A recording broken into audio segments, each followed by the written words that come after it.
What's happening, everybody? The world is a better place because you are here to join us. My name is Matt Brown, and I am the host of the Productive Conversations podcast. Can you believe this? It is Thursday, December 28th, 2023. This is episode 299.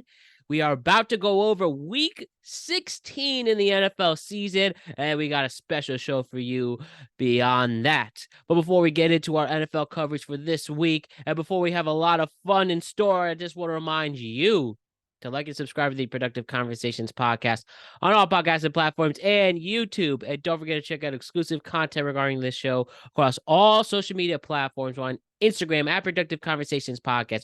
We're on Twitter at ProdConvoPod. We're on TikTok at Productive Conversations. X and Twitter at ProdConvoPod, by the way. And we're on TikTok at Productive Conversations. So, yes, it is just me today on episode 299. Tomorrow, our Friday show, we have our 300th episode, and it fittingly will be the final show of 2023. And we are bringing back the timeline episode. We're bringing back the timeline podcast, where we're going through all the major events across sports, news, entertainment, and culture in the year 2023. It'll be a special show because Ryan returns after his hiatus with what he was going through, and Jose will be making his return. And then we are about to celebrate the 300th episode by reflecting on the new year and having a lot of fun with that. But that is all for tomorrow. Today's show is all about week 16 in the NFL, and it's just me today. And we are releasing this on Thursday instead of our usual Wednesday with all the holiday hullabaloo, if you will. But we're back. We're ready to go. And I got some things to say about some certain games and the deeper meanings behind them. Plus, the playoffs are a couple weeks away. And yeah, this season flew by. The season was a lot of fun to cover. This season was definitely interesting. And before we have our penultimate, the second to last NFL show, and then the second to last regular season show, and then after that we go into wild card preview from there. So yeah, this is our second to last regular season show, and then no need to cover the final week of the season, but this is a big one. This is a very big week, and we'll talk about why it's such a big week with the games that are about to unfold right here, right now. So why don't we first get into the 49ers and Ravens game? The spread at some places where it was -5.5 for San Francisco, some as far as -6.5. And what happens? The Baltimore Ravens on the road showed why they are your Super Bowl favorites at this moment, at this time. An incredible game on defense with 4 interceptions against Brock Purdy, and where he literally throws away his MVP chances. Lamar Jackson plays a hell of a game with 252 yards, 23 through 35, throws a couple of touchdowns. And though the 49ers made somewhat of a fight, pretty interesting things. McCaffrey played well, and George Kittle had a heck of a game, but the Ravens scored 33 points on a very impressive 49ers defense. And here we are. Let's say what you will. Brock Purdy, no longer your MVP favorite. It looks like it's going to be Christian McCaffrey at this point, despite Brock Purdy having the worst games of his season. Christian McCaffrey still stayed consistent and gets another touchdown. And as for the Ravens, a team that had plenty of questions, underrated at times, but now everything's working on that defense with a strong and powerful pass rush. The secondary is lethal. We have obviously the offense after losing the running back and J.K. Dobbins earlier in the year, the running back by committee led by Gus Johnson is pretty fun to watch. And then Lamar Jackson staying cool, calm, and collective, staying in the pocket more with his rookie star in Zay Flowers. Little looks like a solid tight end who's coming in here, and Odell Beckham Jr., so it's in promise too. The Ravens are a fun team. They're interesting, and you might see Lamar Jackson, assuming he doesn't bring that bad playoff juju, making somewhat of a deep run. They're the number 1 seed right now. I don't see why they don't make a push. And also beating the 49ers, who are arguably a Super Bowl favorites. And even after this game, I still think they're a Super Bowl favorite. And they go beat them on the road on Christmas in front of 30 million people on television. I think this shows that the Ravens might be very interesting from here on out, and we're ready to see what they do. I am excited to see what Lamar Jackson has in store, and they just have to win these next 2 games to confirm and lock that first round, get that bye. Who knows? Maybe even Mark Andrews comes back for the divisional round if they're able to make this work. But again, their tight end right now is doing a fine job. But I think the Ravens are going to be good, and we will see what happens. And for the 49ers, though arguably an embarrassing loss, though have had some tough losses throughout this year, I still think there's a good chance you will see them in the Super Bowl. I still think they're the NFC favorite. Again, though it was bad throughout, I think this is more of a fluke game for San Francisco, and they are going to be just fine. And then why don't we continue the theme of these Christmas games, and why don't we talk about the Raiders and the Chiefs, where clearly Patrick Mahomes is losing his mind. You see him screaming at his offensive line on the sideline. You see Patrick Mahomes screaming at his line on the sidelines. You see him throwing a lot of emotion. Kelsey isn't making the plays he's supposed to. All the receivers are having a hard time catching the ball. Maybe they really are missing Eric Bieniemy and Matt Nagy. Is it giving Chiefs fans confidence? And on Christmas Day, early 1:00 start, they lose to the Las Vegas Raiders, where Antonio Pierce clearly has proven that that the Raiders should be your it is Antonio Pierce has proven that he should be the interim head coach from here on out. This team wants to play for him. This team clearly is putting up points. This team is not afraid to make noise, no matter who their opponent is. And look what they did against the reigning Super Bowl champions on the road, again in front of a large crowd on television and in Arrowhead Stadium on Christmas. And the Raiders stepped up. And shouts to them getting 2 defensive touchdowns. Aidan O'Connell saying pretty consistent. And he's fine. I know this particular game, he only threw 62 yards and pretty much didn't do anything after the first quarter, but he's at least keeping them in there, staying competent and going to be okay. The Chiefs, it's been a recurring theme all season long. They have a terrible issue with their receivers. And for the first time in the Patrick Mahomes era, you're going to see them in the wild card round. I believe, this is going to be the first time you'll see them in the wild card round. This will be the first time Patrick Mahomes has to do a road playoff game. And look what's happening, everybody. The Chiefs are being humanized this season. And even though we've seen plenty of signs of that, and don't blame Taylor Swift, it's not her fault. It's just this offense isn't clicking. And luckily, they have a defense to make up for it, but the defense can only score so many points. Chiefs have some major issues. They're going to have to play hard these next 2 games. Again, if they want to secure at least a 3rd seed and get at least a home wild card game, you win out. But if you lose these next 2 games, it's going to be interesting to see if Patrick Mahomes really is in his road uniform in a playoff game. And shouts to the Raiders again. Very, very good win. Very fun to watch. Antonio Pierce is your long-term head coach, in my opinion. He should get an extension, no doubt. And then we are going to go from there, everybody. Too bad for the Chiefs, but we don't feel bad, do we?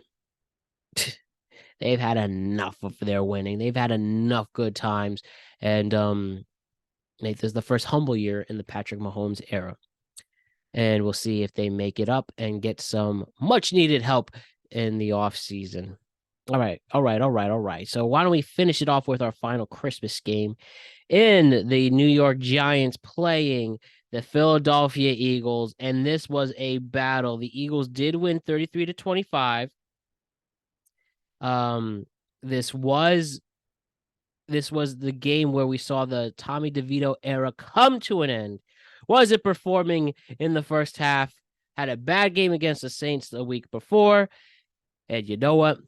It was time for him to go back to the bench, unfortunately. This doesn't mean it was a failure for him. This doesn't mean we take away the credit that he deserved for keeping the Giants season afloat, even in pure disaster. But ultimately, this is what had to happen. And yeah, the right move was made in putting Tyrod Taylor in the second half. And the Giants really made a fight for it, made it on defense, crucial pick sixes, getting turnovers. Tyrod Taylor go down the field. Giants no doubt made mistakes throughout the game as well, and the Eagles definitely were sweating, but ultimately Philly got the victory. And I just think this game shows more that the Eagles aren't all what they are cracked up to be. Jalen Hurts keeps throwing crucial interceptions, as I just mentioned with the turnovers.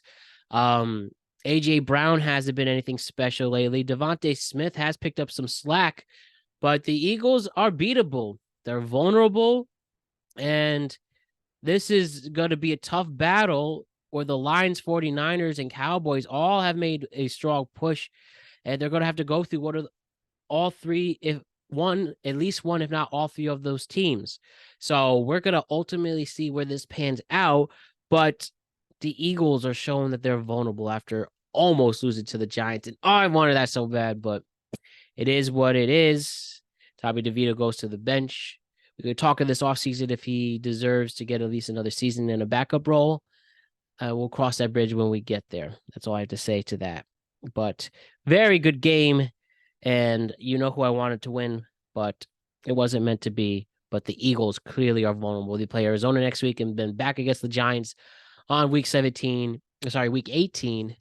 I wouldn't be surprised if the Giants made a push again against the Eagles. So let's move on, everybody. Let's talk about the Jets and the Commanders, where the Jets were up 20. They were up 20-0 at the half. You see Jacoby Brissett leading the storm and almost making a push for a comeback behind victory. They did take the lead in the fourth, and at one point it was 28-27 with just 3 minutes left. But luckily, but ultimately Trevor Siemian keeps them in there, and they go down into field goal range. Greg Zuerlein makes the game-winning field goal, and they almost ruin Christmas for the Jets fans. And not much to say with the Commanders here. They did bench Sam Howell, which is an interesting move. I thought maybe he would at least get enough to finish out the season, but it seems like they're going to have a battle in Washington for the quarterback position next year. Whether they are going to draft a quarterback, whether they go for a veteran. We'll talk a little bit on the Russell Wilson story, but we'll ultimately see what happens there. The Jets are the Jets. They win on their home finale, but this disastrous season, and truly as disastrous as it comes in terms of where they were with their expectations, they're ready for their season to end and to say goodbye. But can you just imagine if the Jets lost that game on Christmas? I'm in a group chat, the Chuba Army, talking sports all day and blah, blah, blah. And I almost wanted this loss to happen, make fun of my friends who left the game, and just troll Jet fans for that, because that would have been as bad as it gets, and remember this Christmas Eve disaster. But they did win. That's all that matters. And the Jets at least keep their head up high for a little bit going into the final 2 weeks of the year. But then we have another game on Christmas Eve that was a lot of fun. The Dolphins and the Cowboys, a true battle throughout. And this game looked like it was going either way. And the Dolphins defense looked a little underwhelmed at points. And Dak Prescott tried to prove that he's legit. But ultimately, the Dolphins make a push at the end. They get it to field goal rate. They get it to very deep field goal range. But ultimately, Jason Sanders with the 29-yard field goal seals it for the Dolphins with a walk-off win, secure a playoff spot. And shouts to what Mike McDaniels has been able to do with this team. After an embarrassing loss on Monday night against Tennessee, they destroy the Jets. They beat America's team on Christmas Eve. And there's a lot of momentum coming in with the Dolphins from here on out.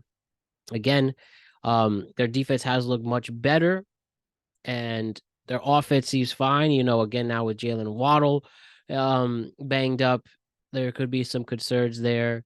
Tyreek Hill comes back, plays better, but as long as the injury bug doesn't lure the Dolphins too much, I do think they'll make a run into it. I think they do have to play hard these next two games, especially with the playoff picture so close. Why not try to get to that 1 seed? But no one's looking like they're running away with anything at this moment. And I think as long as the Dolphins are healthy, that speedy offense will be a force to be reckoned with. And as for Dallas, I still would say, the thing with these two teams, they weren't able to beat teams over 500. That still seems to be the case for Dallas, with the exception of beating Philly, of course, the week prior. But then a bad loss to Buffalo and have a struggle against another AFC team. I think the Dallas Cowboys really need to make the most of these next 2 weeks to show there is something there. And I do think there is. Our secondary is probably one of the best in the league. CeeDee Lamb is probably your best receiver right now in the NFL. Brandon Cooks has made a late push on showing why he's one of the best receivers. Is one of the, what should I say, most entertaining receivers of his era. And he's been playing very well in the last few weeks. I will say Dallas is someone to watch out for, but they're really only their best when they play at home. On the road, it's been a completely different story. And we see it right here with a difficult loss against Miami at Miami. So Dallas needs to do whatever they can to get as many home games in the playoffs as possible. But as long as you get them on the road, they clearly are beatable. So watch out for the Dallas Cowboys at home, that is. So let's move on, folks. But the Dolphins, I'm very excited to see the Dolphins make a push. Very, very excited again. But it's all about the health of the team, both, especially on offense, but on defense too, because they've had pass rushers get hurt. Jalen Ramsey's hurt literally on. I think if this team was 100% healthy, they truly would be a favorite coming into the playoffs. But we'll ultimately see where that goes. We will ultimately see where that goes. So moving on to the Browns and the Texans. Again, CJ Stroud is out, but we expect to see him come back, do that, being in concussion protocol. But the Joe Flacco story continues with a 36-22 victory. And here we go. I know he keeps the throwing interceptions, which you don't want to see, but the 3 touchdowns has been solid, especially Amari Cooper having a career game. Over 200 yards. Look at this, everybody. 265 yards, receiving yards. I mean, that doesn't get any better than that, especially if you're playing in these high-tense fantasy playoff matchups. It's some good stuff. The Texans really are proving that maybe they have overachieved. Now, they're still on the hunt. Especially with Jacksonville collapsing, I still think they can make a push, especially with the return of C.J. Stroud. He could cement his legendary rookie season by playing really hard these last 2 weeks to try to get in the playoffs and get a home game for the AFC South. But watch out for the Colts in there as well. But regardless, if the Texans don't make it for whatever reason, you got to at least be happy for what potential they have. And they've been hurt. They've obviously have had injuries as well. But the Cleveland Browns, with Joe Flacco giving it all he's got before the end is near, I'm sure, with this final special, what would you call this last hoorah, if you will. He's keeping him in it. And obviously the Browns have the best defense in the league, giving up the least amount of yards, giving up the least amount of touchdowns, led by Myles Garrett, and then showing a competent quarterback in there with the rise of their tight end and Amari Cooper playing solid. They're running back by committee, even without Nick Chubb has been holding it down with Jerome Ford or Kareem Hunt. You have to be really excited for the Cleveland Browns. I mean, they're 10-5. They have a double-digit winning season this year. How about that? And as long as this keeps making a push after that, I expect the Browns to be a very interesting team in the postseason. You watch out, and maybe we'll ultimately see if Joe Flacco was that final piece. And all you needed was a competent quarterback. Funny for the Jets, and they play each other on Thursday. They play each other tonight, Thursday night. What they could have done if they just re-signed and what they could have done if they re-signed Joe Flacco after the Aaron Rodgers injury. Sucks to suck though. Oh well. Okay, let's move on to the Lions and the Vikings. Man, talk about a team that looked so good at one point in the Minnesota Vikings, but they get knocked out of the playoff picture with the loss against Detroit, and Detroit clinches their first division title in 30 years. Feel good story for the Detroit Lions. Good stuff there. But played so much better as of late. And unfortunately, Nick Mullins, despite 411 passing yards, wasn't able to lead the Vikings to victory. Though they were leading in the third quarter, KJ Osborne proving why he's a reliable receiver. Justin Jefferson finally having a good game back after his injury. Jordan Atkinson is having a great rookie season, but it didn't happen. It ultimately didn't happen because the Lions were able to hang on with their stellar offense.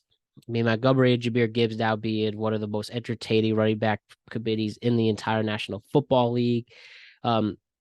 Jared Goff proven why that he is a legit top 10 quarterback in the NFL this year. And ultimately, this could be a concern to watch out for if they give up, as they've given up a lot of points in the Lions defense. But I do think when it comes to it, as long as they prevent the points they've been giving up, they've given up a lot of points. I think the Lions might be taken at least a little more seriously compared to where they were a couple weeks ago after losing to Green Bay on Thanksgiving and all of that. Entertaining division game, and the Detroit Lions get the victory. Good stuff if you are a Detroit fan. I'm just worried about their defense giving up too many points. And then the Bucks and the Jags. Shouts to Baker Mayfield, man. He should be your comeback player of the year. No doubt. Another stellar game, this time against the Jacksonville Jaguars, who've lost their fourth in a row now. The Bucks winning their fourth in a row, and they're taking care of business at home with a score of 30-12. Let's look at this moment. Your Buccaneers are the fourth seed. I think they're my favorite to win this division, and they could definitely seal it with a big game against the New Orleans Saints next week or this weekend. And if you're watching what Baker's doing with his legs, with his arm, with Mike Evans being looking so happy. We had a rejuvenated Chris Godwin as well, who's been played really well. Rashid White making some noise. I think you have to be very excited for if you're a Buccaneers fan. They should seal this division with the win over New Orleans, and this is some good stuff. And on the contrary, with Jacksonville, and seemed after Trevor Lawrence's ankle injury, with the receivers having major receiver problems, with the defense just looking a mess, Jacksonville is collapsing. And even if they're able to sneak, now they are in the playoffs at this moment. And let me tell you something, they lose to Carolina this week, then this season has turned into one of the biggest jokes. And that's why it's crucial. That's at least they have that advantage. But with Indianapolis and the Texans right behind them. You can't take it for granted, but you can't really feel confident with this Jacksonville team right now. And um he's just been killed by injuries and just been inconsistent throughout the last 4 weeks. I would say it's a major concern for Doug Peterson and his squad. And I think there's a better chance that Indianapolis and Houston are the ones to win the division than Jacksonville. Bad stuff for the fans up there. Very bad stuff. And why don't we continue on with the Saints, who played the Rams on Thursday night, and they made a pitch, but Matthew Stafford stayed strong and keeping the playoff hopes alive for the Los Angeles Rams, who are in it at this moment, and they have a very big last two games if they want to make it in the wild card round. Now they aren't going to be in the division this year. They're not going to make it to the division this year, and they're not going to be in the division this year. Sorry, they are not going to win your division this year. But what Sean McVay has been doing with the rise of Puka Nuka, with Cooper Kupp returning and being the great veteran that he is, with Kieran Williams turning into one of the best running backs in the entire NFL this year, even being injured at the number he's been putting on, they're able to assure why they are a force to be reckoned with in the National Football League. The Texans, though they're able to salvage the win last week against the Giants, I just don't feel confident with this team, with Derek Carr being too inconsistent, with their defense clearly showing holes and being beatable.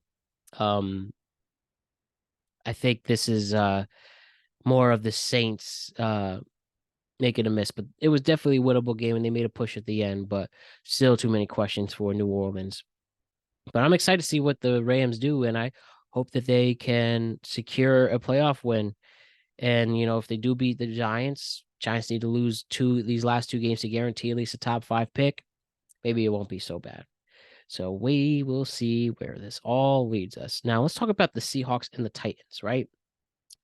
All right, game was entertaining as hell to watch. Geno Smith improving the playoff chances by beating the Titans, and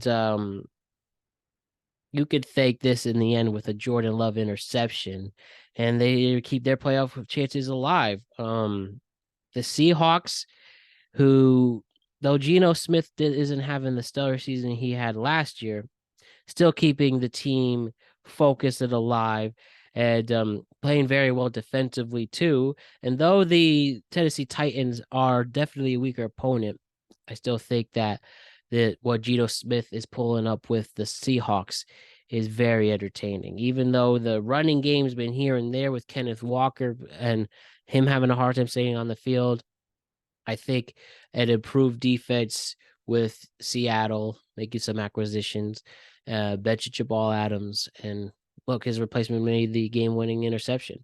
Pretty good stuff right there. I think watch out for Seattle. Don't take it too lightly. They are in the playoffs at this moment. They play a Steelers team that is, what I don't know what they are. I mean, the last 2 weeks they looked like a joke, but Mason Rudolph kept keeping them into it. But we will ultimately see where this pans out. And Seattle gets the victory. The Bills and the Chargers. Bills, very close game, but Josh Allen throws 3 touchdowns, and they escape almost blowing that game against the Chargers. The Bills almost looked like the Bills were not looking as good as they did in the past couple of weeks, but you could thank Josh Allen for putting up points early, but the missing links on defense almost blew that game against Easton Stick and the Los Angeles Chargers. Now, I still think they're fine. If you look at the Bills, you are fine on offense. Josh Allen hasn't had the Madden curse hit him too hard yet. Gabe Davis has been showing why he's probably the best slot receiver in the league, or at least one of them. As long as Stephon Diggs and Josh Allen are having some weird beef right there, I think he's a valuable asset. Obviously, Dalton Kincaid is an up and coming tight end in this league. It's just the defense almost blowing this game against Los Angeles would have been a disaster. And though right now they're in the playoffs now, big game against New England. I'm just gonna put it right here. If the Bills wind up blowing this, it's gonna be the defense's fault, and we'll see what happens. But also, they got something on offense they haven't had in the Josh Allen era, and it seems like an established running back in James Cook. I thought it was gonna be last year, his rookie year, but his second year showed why he's pretty good and helped them win the game against Dallas last week. Played 5 with 70 yards and 20 carry this week. But again, the Bills can score as many points, but it's the defense that'll win them this deep playoff run. Watch out for the Bills and see if they blow it on offense or defense. I mean, we'll see if they blow it on defense. All right. And then we had Jake Browning's streak end with a loss against the Pittsburgh Steelers on the road.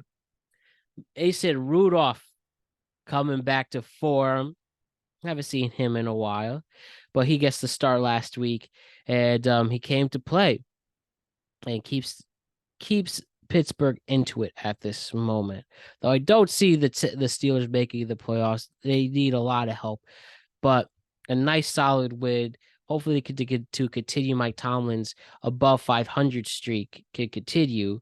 And now finally seeing George Pickens, besides all the beef that was going in with the meat, he, see him not committing to plays. You see him quitting on plays, but it helps when you have 2 touchdowns in the game, which included an 86-yard touchdown, and essentially knocking the Bengals out of some playoff contention as well. I don't see them making a push either. It's going to be very hard for both the Bengals and Steelers to make it, but definitely entertaining game throughout. And I'm sure there's just going to be a lot of questions. Steelers taking advantage of a Bengals team that have had a very tough year, especially without Burrow. And let's see how the last 2 weeks go with these two franchises. Packers and the Panthers with Jair Alexander coming in and getting the coin toss, getting suspended for it, which is a hilarious story, but almost blowing this game by the Panthers, who made a rally at the end. And ultimately, an Andrews Carlson 32-yard field goal sealed it for the Pack.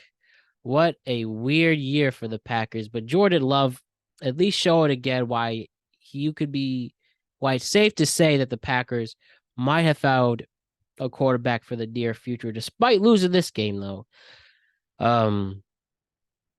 The Panthers, is to get in front of nobody, plays the Packers and play them tough. But I think if there's anything to get out of this game, it's just you got to be happy with Jordan Love. And as long as they can get some more weapons for him, they could get a premier receiver associated with him, I think the Jordan Love Green Bay Packers era will be all right. Will be an all right one.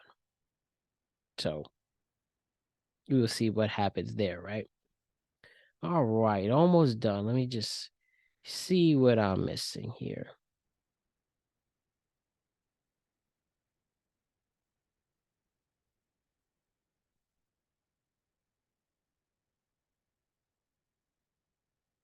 All right, one sec. All right, we're back right now.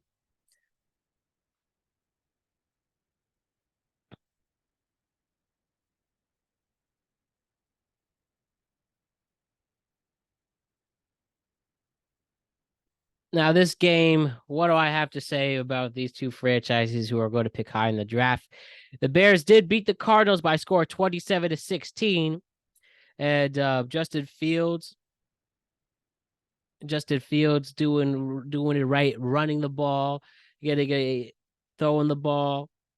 It was just a good game. If you were better, maybe hopefully hit some props with Khalil Herbert and Justin Fields. Maybe if you got lucky with a Cole Kmet 100+ yard receiving day. But there's not much to say with these two franchises who I reckon the Bears have had some interesting games this year. The Cardinals just getting ready for a new era, but clearly going to pick a quarterback at the top of the draft. But excuse me, but the Bears win, the Cardinals lose, and that's all I have to say about this. Not much to add here. Excuse me. And the final game of this week to discuss, and then I will go through some picks really quick.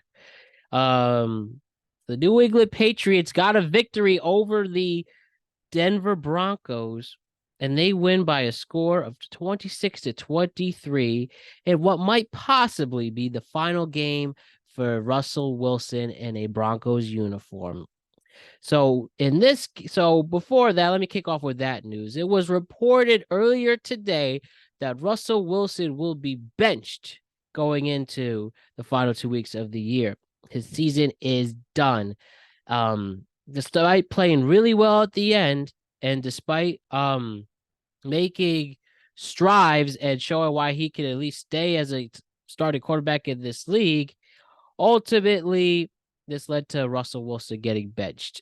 And the reason why, so let me just pull it up here. It looks like they're going to have an ugly breakup, using the words of the New York Post, which is accurate.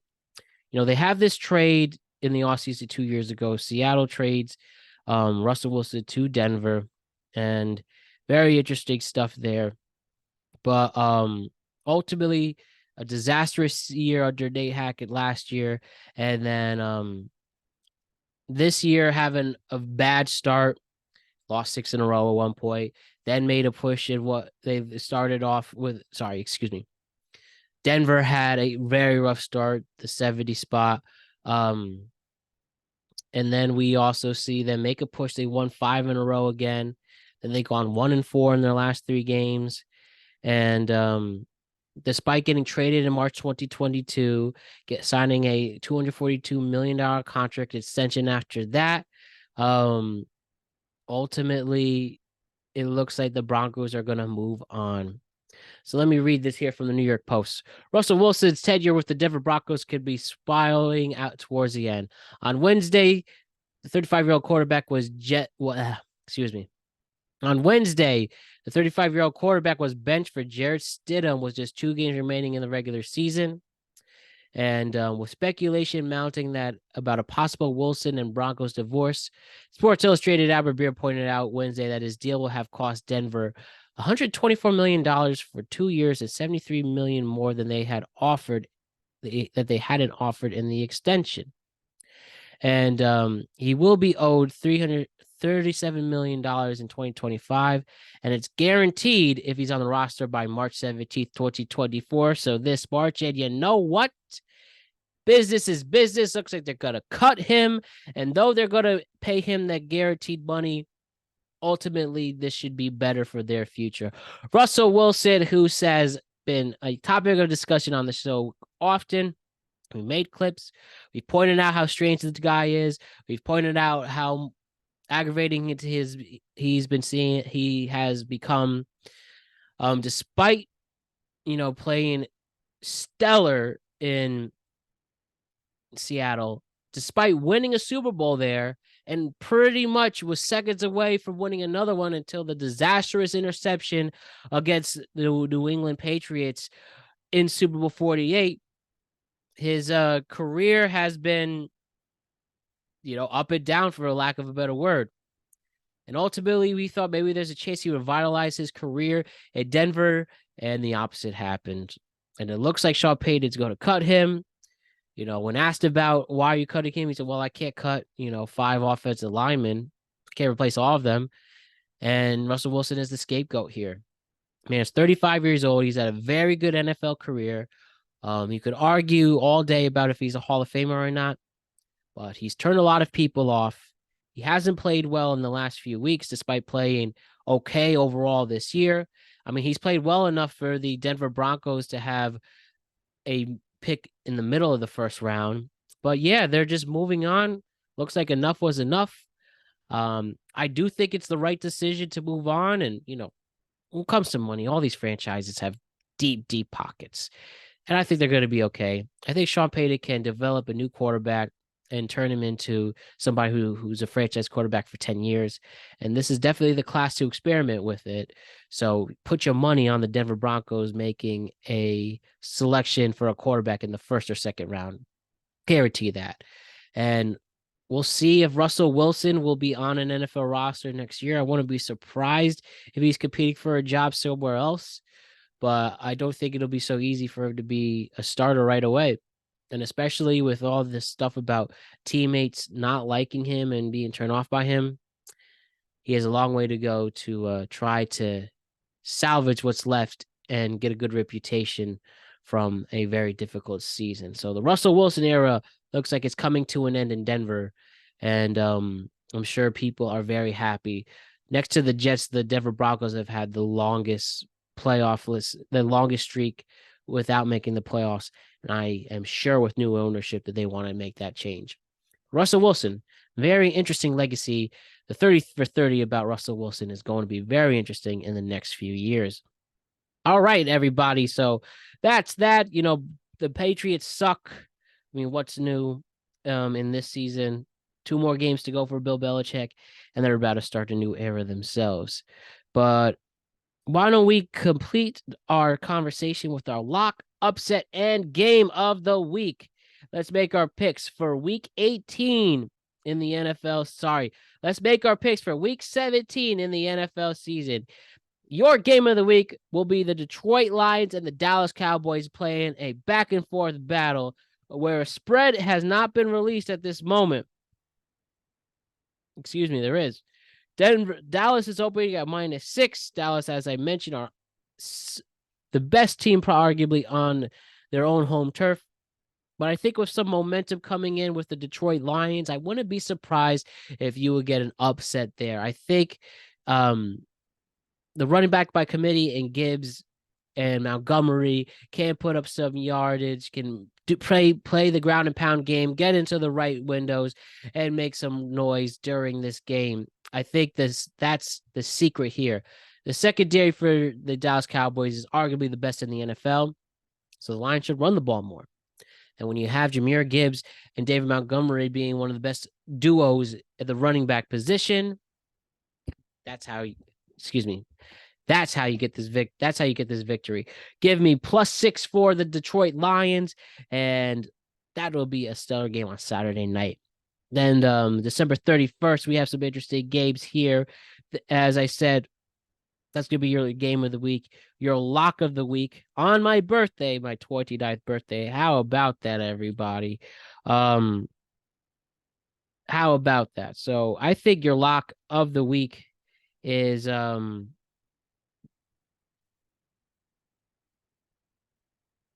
Philadelphia Eagles taking care of the Arizona Cardinals, -10.5. They weren't able to close the 14-point spread against the Giants. I think they're tired of looking like a mess. I think a very weak Cardinals team is a game that they will take advantage of the opportunity, make a push to have them go on their asses. And I think the Eagles will the lock there could easily cover the 10.5 points against Arizona, where, I mean, they're nothing.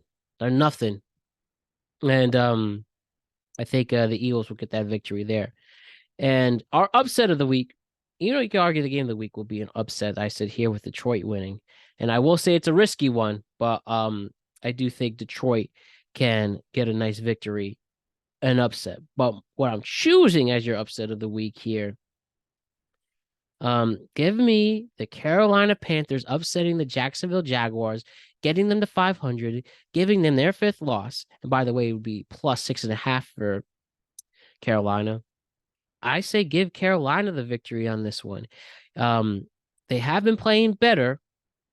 Even though Bryce Young looks like a mess, I think with a beat up and destroyed Jacksonville team, even though they're going to be at home, I wouldn't be surprised if the Carolina Panthers cover the spread. Even if you have to just give it to Thielen, if Chuba Hubbard will get some yardage there, I would like to see the Carolina Panthers upsetting the Jacksonville Jaguars. And that will complete Week 17's that will complete Week 16's coverage of the National Football League on this show. We will be back on Wednesday. We're gonna be back on Wednesday for the first show of 2024, covering Week 17 of the NFL, and then we'll make our picks for Week 18, and we'll go from there. So that'll complete that. I just want to remind you to like and subscribe to the Productive Conversations podcast on all podcasting platforms and YouTube.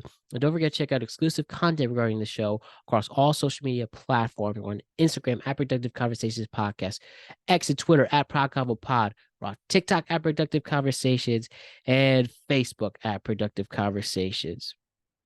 So we are back tomorrow with our 300th episode. Friday, December 29th, 2023 will be the 300th episode of this podcast.